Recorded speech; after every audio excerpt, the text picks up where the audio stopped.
Ça va? Simone? Je préfère son micro.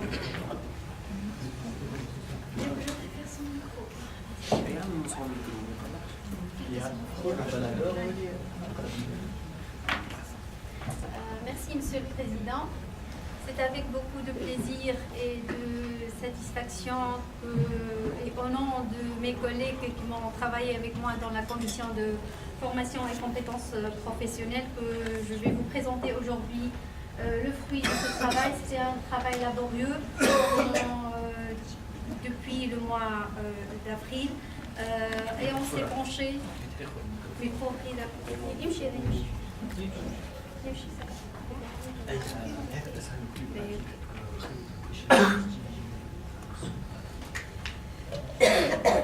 On s'est penché donc sur le projet de réglementation du développement professionnel contenu en médecine dentaire.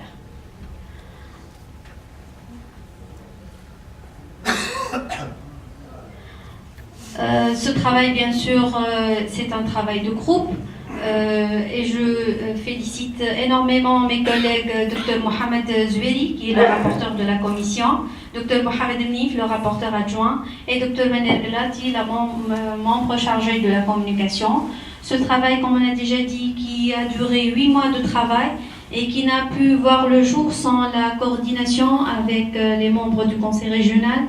Et je profite pour féliciter et saluer énormément le dévouement et la disponibilité particulièrement de Dr Wajdi Safi, qui nous a soutenus pendant toutes les réunions. C'était au total 15 réunions de travail. Bien sûr aussi avec la synchronisation et, comme je dis, d'armes le Majlis al-Watani de la région, Dr Salah Al-Ghazi, Dr Mourad Mezrani et Dr Shema Haj Taïb. En total, on a fait 390 heures de travail personne en réunion seulement, sans compter le travail à la maison, le travail des réunions par Messenger, les réunions par téléphone, tout ça. Donc c'était un travail laborieux. Je tiens, avant de commencer à vous présenter le projet, de mettre les choses dans leur cadre, parce que je sais que plusieurs d'entre vous se posent la question: pourquoi parler d'un projet DPC maintenant? Est-ce que c'est vraiment la priorité, etc. En fait, tout médecin dentiste doit avoir à l'esprit qu'il se trouve dans l'obligation de suivre une formation continue, parce qu'il doit s'adapter aux évolutions des pratiques et des techniques de soins, et parce qu'il doit faire face à l'évolution des besoins de la population en matière de santé bucco-dentaire, qui ne cesse, comme vous le savez, d'évoluer. Les patients d'aujourd'hui ne sont pas les patients de 10 ans en arrière, ce sont des patients plus demandeurs de soins efficaces, de soins de courte durée, de soins de plus en plus esthétiques. Et aussi parce que le médecin dentiste demeure responsable de ses actes et il est tenu personnellement d'exercer sa profession selon les normes scientifiques reconnues mondialement. Ces normes, on ne peut que être à jour pour suivre aussi l'évolution scientifique. Dans ce cadre, donc, il y a actuellement une politique nationale pour une formation continue obligatoire.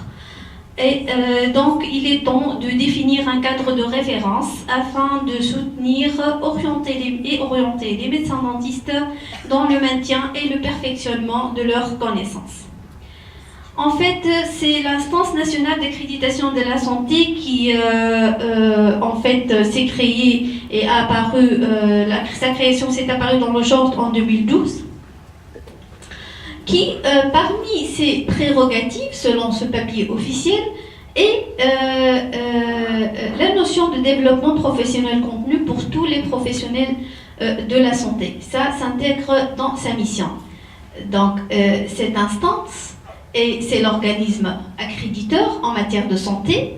Elle accrédite, oui, des établissements de santé, mais aussi elle va accréditer les activités de formation et de développement professionnel continu.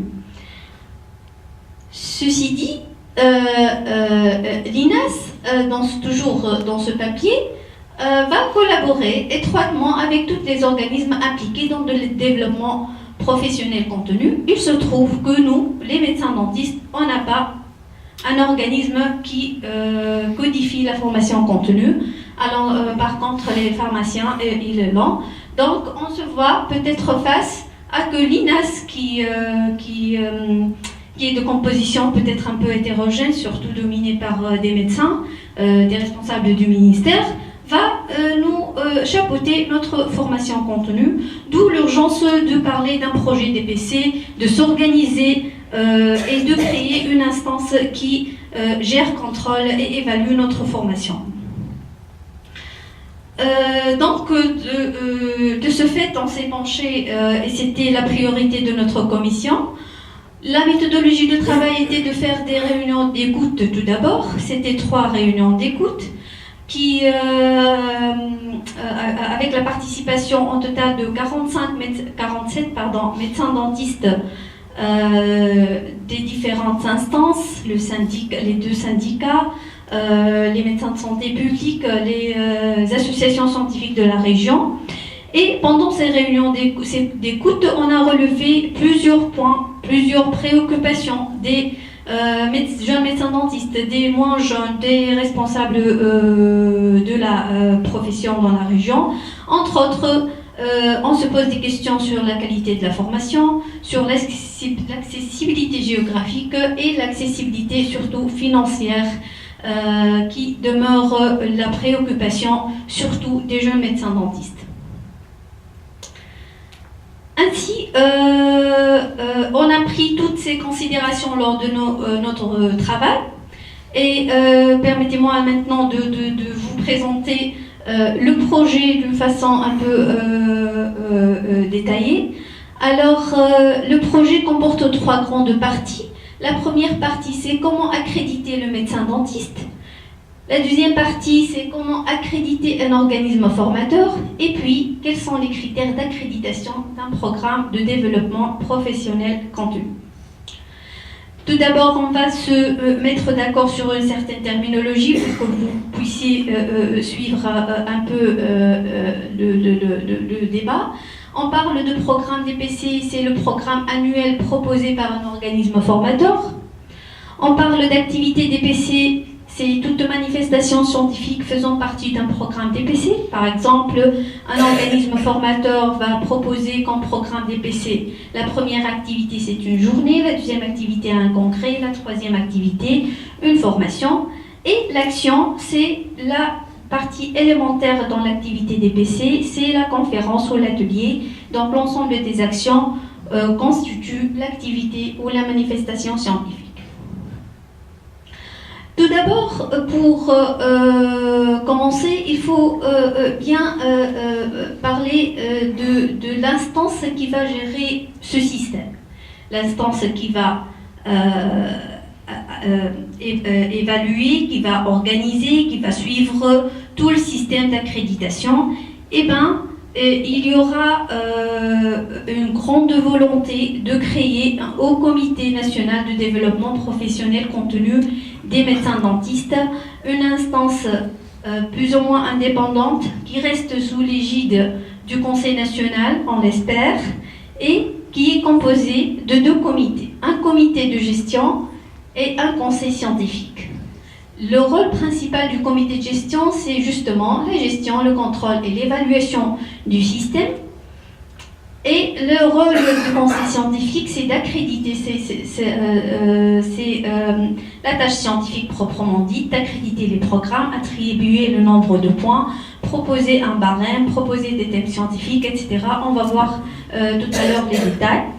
La composition, il y a la proposition de faire une composition panachée, hétérogène, dans le but de faire représenter toutes les instances de la faculté, du conseil, des syndicats, des organismes et même du ministère et de la CNAM au sein du comité de gestion. Maintenant, pour le médecin dentiste, alors qu'est-ce qu'il doit faire le médecin dentiste d'après cette ébauche ou ce projet? Le médecin dentiste, bien sûr, il va choisir la formation, les formations qu'il va suivre. Les formations, ils doivent être seulement accréditées par le haut comité. La liste de ces formations va être disponible sur le site du haut comité. dès le début de l'année. Il va suivre ces formations choisies et il doit garder un dossier qui comprend les attestations de présence et d'autres papiers qu'on va en parler.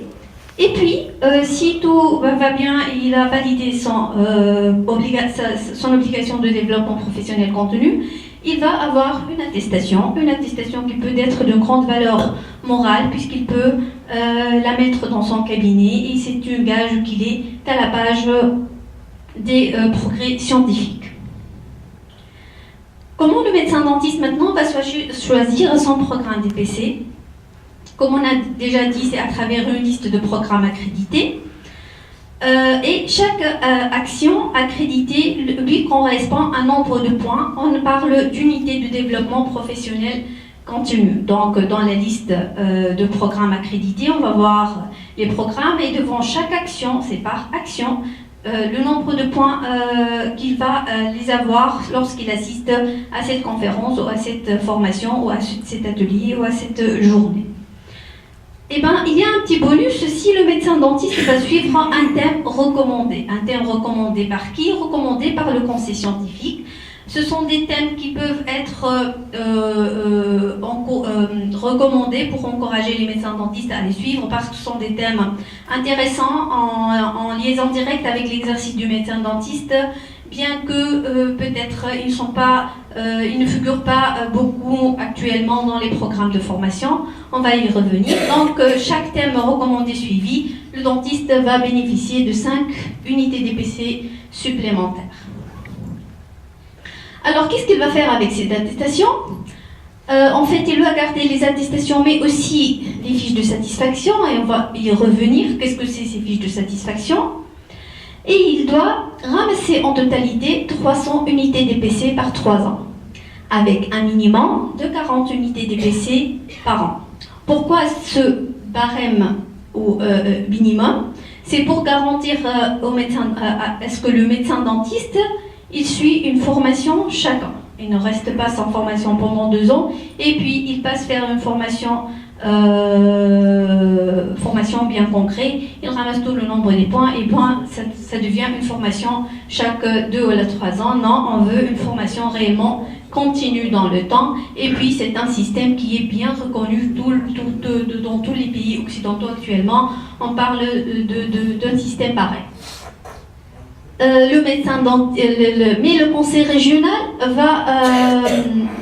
on propose qu'il suit le dossier de ses cotisants annuellement. C'est-à-dire, il ne va pas attendre le médecin dentiste pour qu'il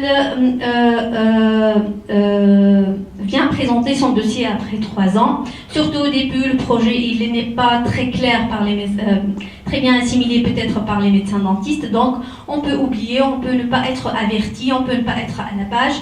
Le conseil de l'ordre régional, il va suivre l'état des unités DPC de ses cotisants.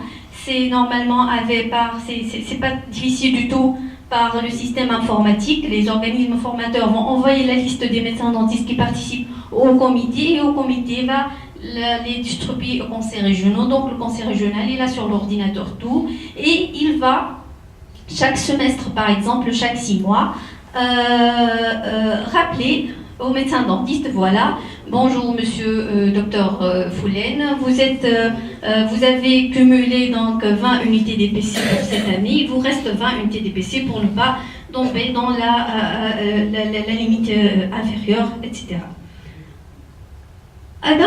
Si pourtant le médecin dentiste n'accomplit pas son devoir DPC, le conseil régional, donc au bout des 3 ans, va étudier les dossiers qui vont être présentés par les médecins dentistes. Et si le devoir est accompli, le médecin dentiste aura une attestation du haut comité.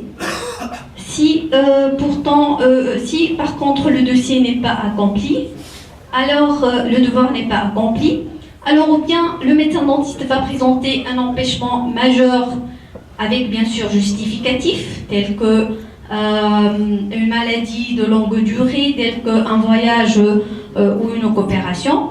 Ou bien, l'autre cas de figure, c'est que le médecin dentiste n'accomplit pas son devoir, il dépose un dossier mais sans justificatif, ou bien il ne dépose même pas son dossier, Quand même, on va lui donner un délai supplémentaire, allant jusqu'à 6 mois, même peut-être plus, pour qu'il puisse accomplir son devoir, suivre d'autres formations. Si c'est bon, il aura son attestation. Sinon, alors, il va être déclaré non validé, bien sûr, après d'autres délais, peut-être à travers des huissiers, et il tombera dans une insuffisance professionnelle, avec toutes les conséquences qui peuvent s'en suivre. Est-ce qu'il y a des médecins dentistes qui seront exonérés de la sanction, entre guillemets? Ben oui, les jeunes dentistes ayant moins de 3 ans de la date de l'obtention de leur diplôme doivent normalement suivre la formation contenue, mais ils ne seront pas sanctionnés s'ils ne le font pas. Et aussi les médecins dentistes qui ne disposent pas de programme DPC avec un minimum de 150 unités DPC dans la zone géographique à laquelle ils appartiennent.